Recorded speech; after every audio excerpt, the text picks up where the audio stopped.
It started as a hum. Not a sound you hear, but a sound you feel, deep in the marrow of your bones. I live in one of those old pre-war apartments, the kind with heavy oak doors and walls thick enough to hide a century of secrets. Normally, it's completely silent. But on Tuesday, at exactly 3:33 a.m., the silence changed. My old CRT television, the one that sat unplugged in the corner, flickered to life.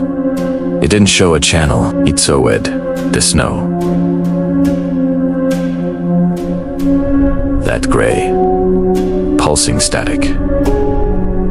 We all remember, but as I stared, paralyzed by the cold air suddenly filling the room, I realized the static was rhythmic.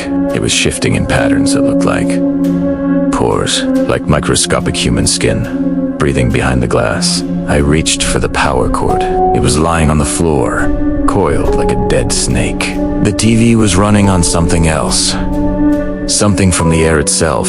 I tried to cover the screen with a blanket, but the gray light bled right through the fabric like acid. Then, my phone rang.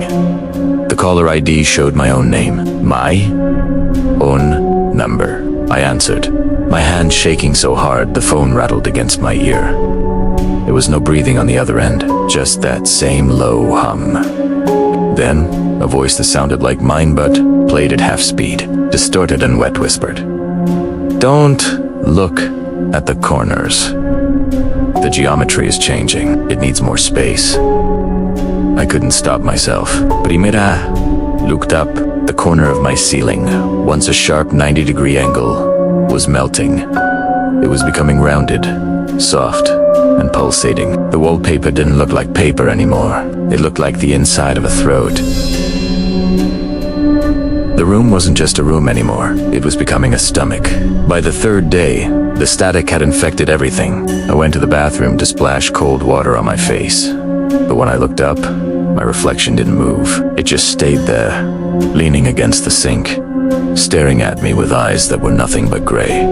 Vibrating interference. I ran for the front door, desperate for the street, the sun, anything real. I threw the door open and stepped out only to find myself standing right back in my own kitchen. I tried the window. The kitchen. I tried the bedroom door. The kitchen. I was trapped in a 600-square-foot loop. That's when I saw him. The static man. He stood by the refrigerator. Aadino face, just a blurred, shifting mess of gray pixels, like a censored image in a documentary. He was perfectly still, but every time I blinked for a fraction of a second, it was closer. Blink. He was at the kitchen table. Blink. He was 5 feet away. The air around him smelled like ozone and burnt hair. He wasn't a ghost. He was a glitch in reality, and he was here to patch me out. I realized the truth then. The world wasn't broken. I was a file being deleted to save memory. I looked down at my hands. My skin was turning translucent. I could see my veins, but they weren't pumping blood. They were filled with gray sand. I locked myself in the bathroom, the only place the loop hadn't touched yet. The door felt like wet cardboard. It was losing its solidity. The static man didn't knock. He just leaned his faceless head against the wood and whispered through the cracks. "It is okay. The void is quieter than the noise. Join the frequency." I grabbed a shard of the broken mirror and tried to carve my name into my arm, anything, to feel a physical sensation, to prove I existed. But there was no pain, just more gray sand pouring out of the wound, piling up on the floor like an hourglass running out of time. The walls are gone now. My apartment, the city, the sky, it's all been replaced by an endless, flickering gray void. I'm typing this on a phone that has 0% battery but refuses to die. I can see others out here, thousands of dark silhouettes standing in the gray snow, perfectly still, waiting for someone to turn the channel. If you're watching this, and your TV flickers, if you hear a hum in your ears that won't go away, don't look for the source. Close your eyes.